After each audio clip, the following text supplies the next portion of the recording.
Welcome back to video channel guys. तो आज की वीडियो में हम बात करने वाले हैं गुट निरपेक्षता के बारे में कि आखिर गुट निरपेक्षता क्या है। सबसे पहले हम जानते हैं गुट निरपेक्षता का मतलब। दोनों दुनिया शीत युद्ध के दायरे में दो गुटों में बढ़ चुकी थी। दो गुट हैं जैसे अमेरिका और सोवियत संघ। ऐसे में दो दुविधा को चुनौती देते हुए गुट निरपेक्षता नाम सामने जो है वो आया। ठीक है, दो दुविधा को चुनौती किसने दी? गुट निरपेक्षता ने। ठीक है, गुट निरपेक्षता का मतलब होता है दोनों ही गुटों में शामिल ना होना, ना सोवियत संघ में ना अमेरिका में शामिल होना, किसी भी दोनों गुटों में शामिल ना होना है गुट निरपेक्षता कहलाता है। पहला फिर क्वेश्चन आता है कि गुट निरपेक्षता आंदोलन के संस्थापक नेताओं के नाम बताओ कि किसने ये जो है ये गुट निरपेक्षता आंदोलन के संस्थापक थे। यूगोस्लाविया से जोसेफ बाज टीटो, भारत से पंडित जवाहरलाल नेहरू, मिस्र से गमाल अब्दुल नासिर, घाना से वामे अनुकामा, इंडोनेशिया से सुकर्णो। ठीक है, मतलब गुट निरपेक्षता का मतलब है कि ना अमेरिका में शामिल होना ना सोवियत संघ में शामिल होना, किसी भी दोनों गुटों में शामिल ना होना ही क्या कहलाता है? गुट निरपेक्षता जो है वो कहलाता है। इनके संस्थापक भी मैंने आपको बता दिए हैं। नेक्स्ट है पहला गुट निरपेक्ष सम्मेलन कब और कहाँ हुआ। तो 1961 में बेलग्रेड में सबसे पहला गुट निरपेक्ष सम्मेलन हुआ और उसमें कितने देश थे? 25 देश थे।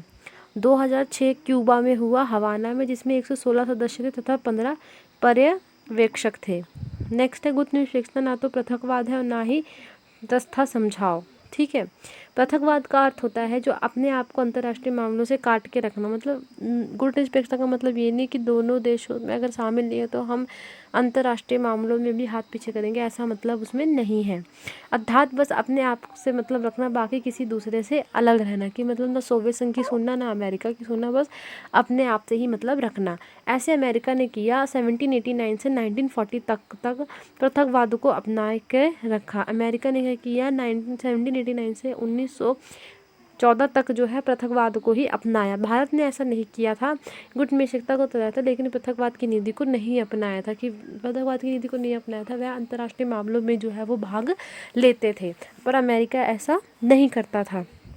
भारत आवश्यकता पड़ने पर मदद भी लेता था और दूसरों की भी मदद जो है वो करता था।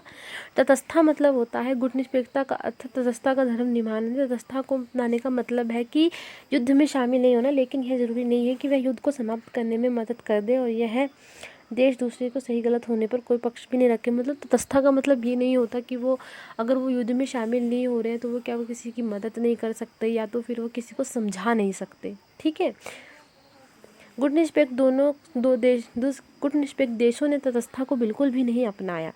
ठीक है, क्योंकि भारत तथा अन्य देश ने हमेशा दोनों महाशक्तियों के बीच शत्रुता को कम करने का हमेशा ही कोशिश जो है वो की है।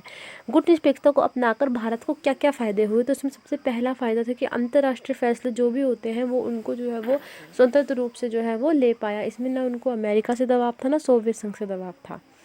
ठीक है, दूसरा है गुट निरपेक्षता से भारत हमेशा ऐसी स्थिति में रहा है कि अगर कोई एक महाशक्ति उसके खिलाफ जाए तो वह दूसरी महाशक्ति की तरफ जो है वो जा सकता था। ऐसे में कोई भी भारत को लेकर ना तो बेफिक्र रह सकता था, ना दबाव जो है वो बना सकता था। ठीक है, तीसरा आता है क्वेश्चन, भारत की गुट निरपेक्षता की नीति की आलोचना, मतलब उसकी क्या आलोचना हुई कि उसमें क्या क्या बुराइयां की गई।